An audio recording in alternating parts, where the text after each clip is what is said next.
Hi everyone, you're welcome back to Significant Woman, where we come together to learn, to grow, and to support one another through life's journey. So today we are going to talk about a very significant topic that is both real and close to our hearts, and that is grief.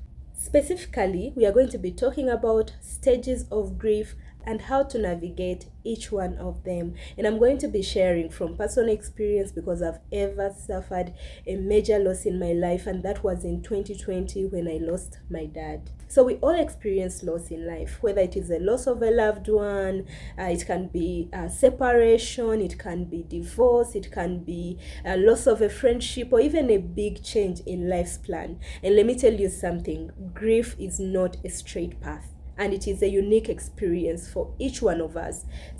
All of us just experience grief differently, but understanding these stages can help us to just be kinder to ourselves as we move through them. So I hope that by the end of this video, you feel a little less alone and more equipped to walk through grief or loss with grace. So let's start by looking at the stages of grief. Now, this model, known as the 5 stages of grief, was introduced by a psychiatrist called Elizabeth Kubler-Ross. It helps us to understand the common emotions we might feel. Now, these stages aren't linear. It's not like you're going to go through them in order. So instead, you might skip a stage or you might do a back and forth, but it is good for us to understand them because it will be helpful when we are going through that stage or when we are going through grief to understand where we are at. So the first stage is called denial. And then the other one is anger, and then there is bargaining, there is depression, and then acceptance. So let's look at each stage a little bit closer.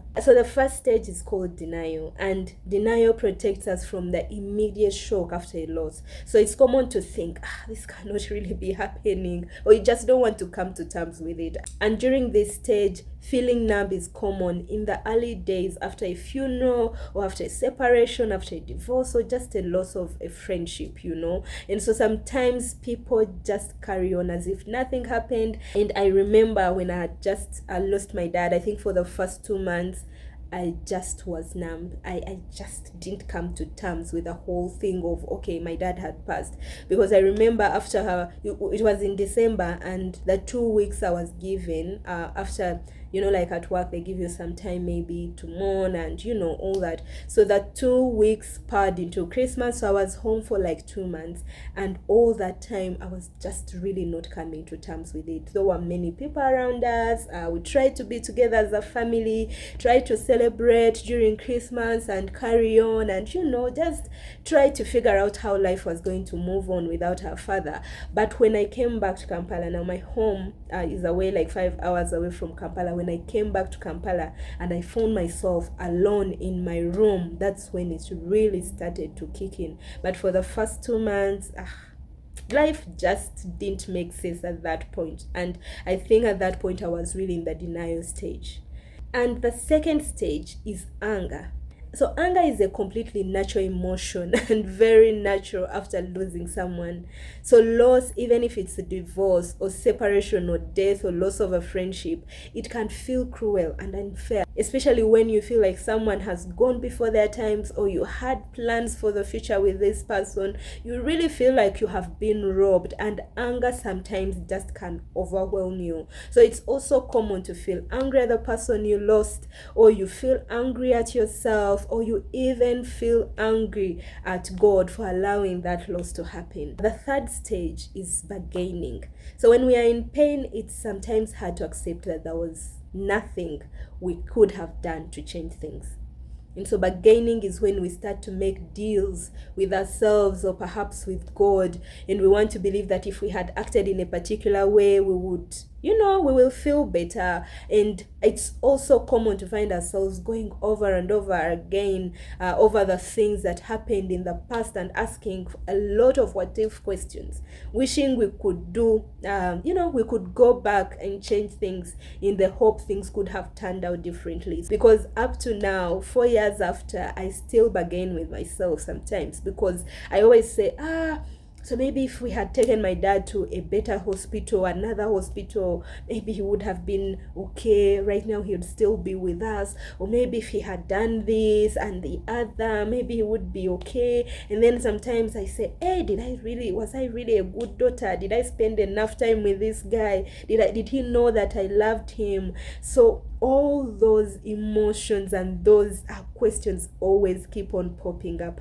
They keep on popping up, and yeah, we just have to learn how to deal with them, because like we've said, it is really hard to accept that there is nothing we would have done to come up with a better result. So usually when those questions come in my head lately, I love to tell myself, well, it really had to happen. There's nothing that we would have done. And maybe I can learn from the mistakes I did, or things that I'm not so sure. If I feel like, oh, I didn't treat him well, I didn't spend enough time with him, I didn't show him that I love him, I have my mother now to show that, to show the love and the care that I feel like I didn't give it to my dad. So it's really about channeling, and learning from the things you think you didn't do right, and then now, if you have an opportunity, choosing to do them well. And the other stage is depression. Now, sadness and withdrawal are common here, and sadness and longing at what we think of most often when we think about grief. And this pain can be very, very intense and comes in waves over many months or years, and life can feel like it no longer holds any meaning. And this can be very scary, because I think for the depression part, I remember for a very long time, anything that happened that was nice would cause me to grieve. Like, it would cause me to cry. If, let me say, I graduated with my master's, or something good happened at home, or something nice happened for my nieces and nephews, or my brothers and sisters, instead of celebrating, I would go back to, I wish my dad was here to see this. Like, he would be happy. I wish he was here to be part of this, So I really remember every time there was a major success in my life. And sometimes I would go for a trip and I'm like, hey, I would be calling my dad right now. He would be proud. I don't know how he would be feeling about this whole thing. So many times I would come from a very amazing, successful trip, or we've had an amazing event at office, and I just come back home and I cry. I feel depressed, like for a whole day. I'm just not myself. I'm not in any good mood.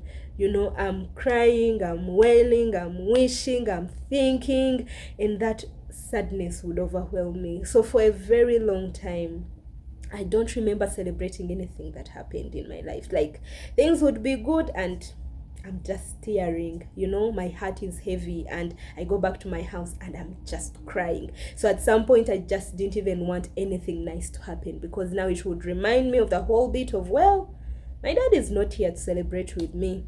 And I wish he was here, I wish he was here to experience this. And I would feel like there is no need for me to celebrate, because, well, this guy is not there, because he was a very amazing father. He was a very present dad, So all these small details, even if I'm taking a plane, I want to call him before I step on the plane, and I give him all the details. He would be the one to call me. He wanted to be a part of every milestone of our lives. And so now, not having him around to celebrate all those little small things, and not being able to call him and tell him what is happening, it was just so scary and overwhelming. So I would sometimes choose just having a flat life, having a life with no highlights, because there it was easier to just not think about the fact that he wasn't around. So the other stage, and which is the fifth, remember we have talked about denial, and then we have talked about anger, we've talked about bargaining, and then there is depression, and then there is acceptance. So grief comes in waves, and it can feel like nothing will ever be right again. But gradually, most people find that the pain ceases, and then it is possible to accept what has happened. And we might never get over the death or loss of someone who was precious and special to us. And I've had people who have lost their parents maybe 30-40 years ago, or people who divorced or separated or lost a friend. Up to now they still grieve over that loss. So I've come to understand that grief is like something that you move with, like for the rest of your life. But one thing that we need to do, which is healthy, is to learn to live again while keeping the memories of those we have lost close to us.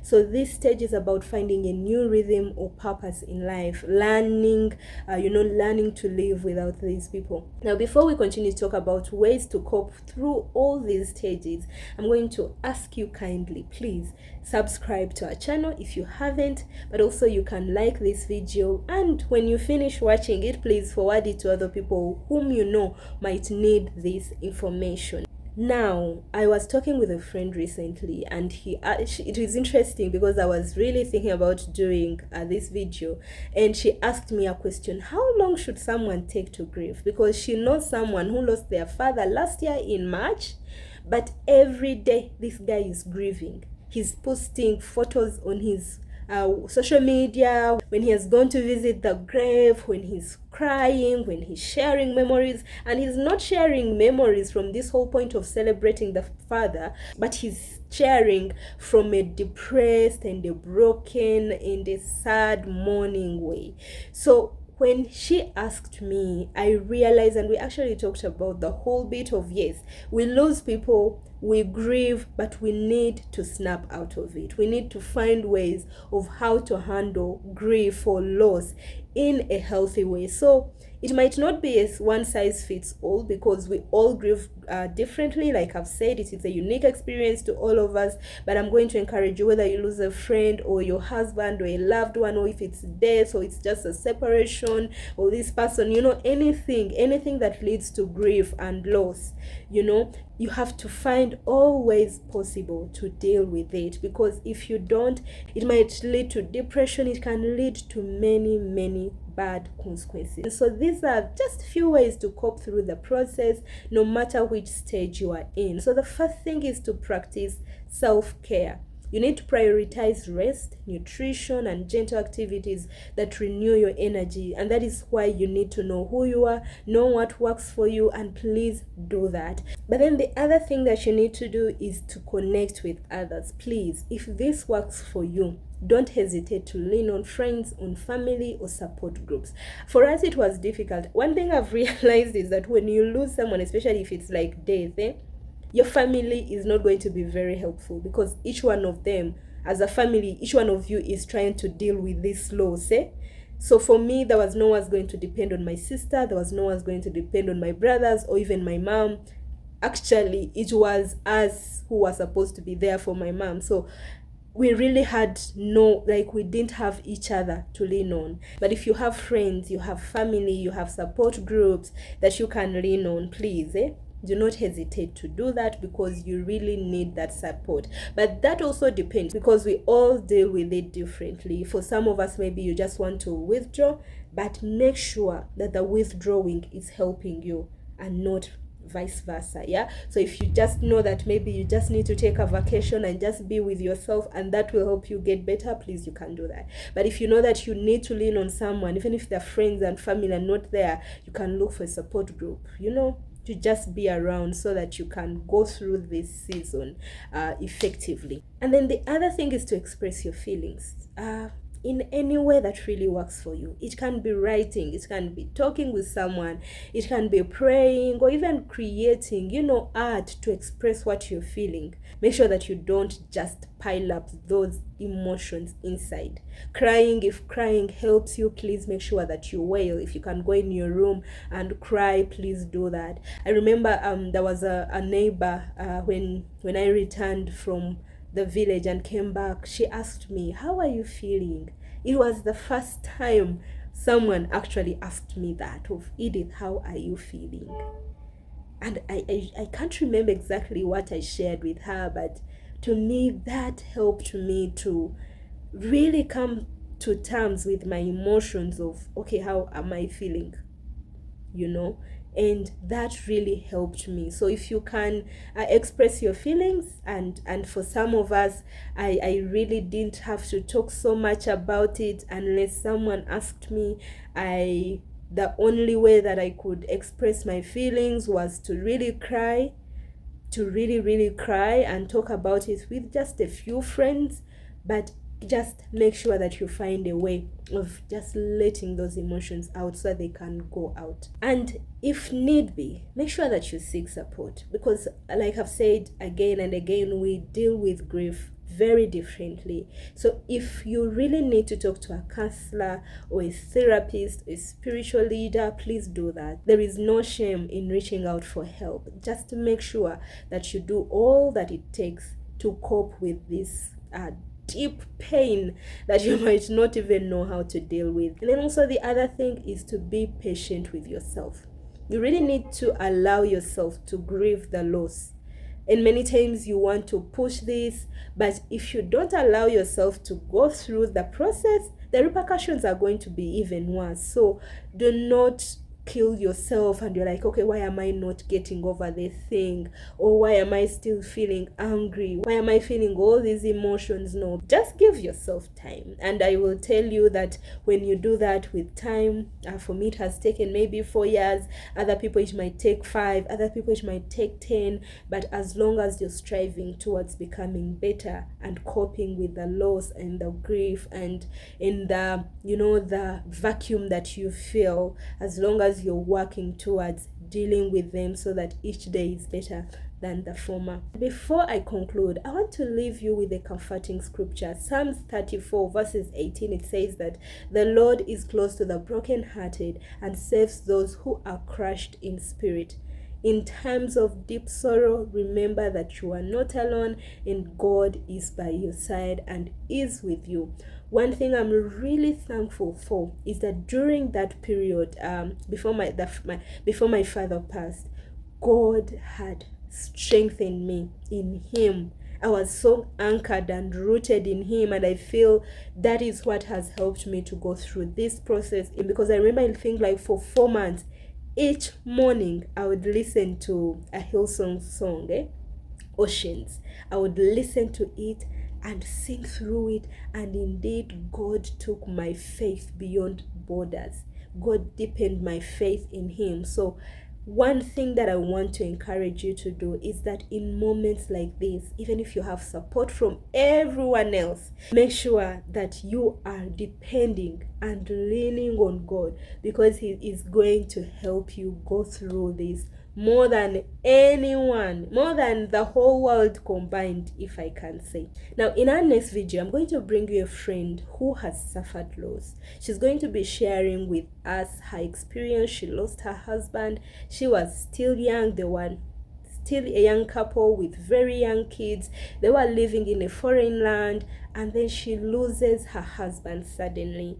And I remember hearing about her because we're in the same circles. I remember hearing about her before I met her. We prayed for her, and like people would not even understand how she was going to cope with this. But God has been gracious after a few years. So we are going to listen from her in our next video. So I'm going to encourage you to please subscribe and hit that notification bell so that when we upload our next video where she'll be sharing her story, you do not miss it. Because I felt, well, we need to hear from someone who has really experienced deep loss, and maybe we can glean 1 or 2 things from her experience. So thank you so much for watching, and if this video helped you, please share it with someone who might need it too, and let's keep this conversation going. So leave a comment below if you'd like to share your story or a coping tip that really helped you.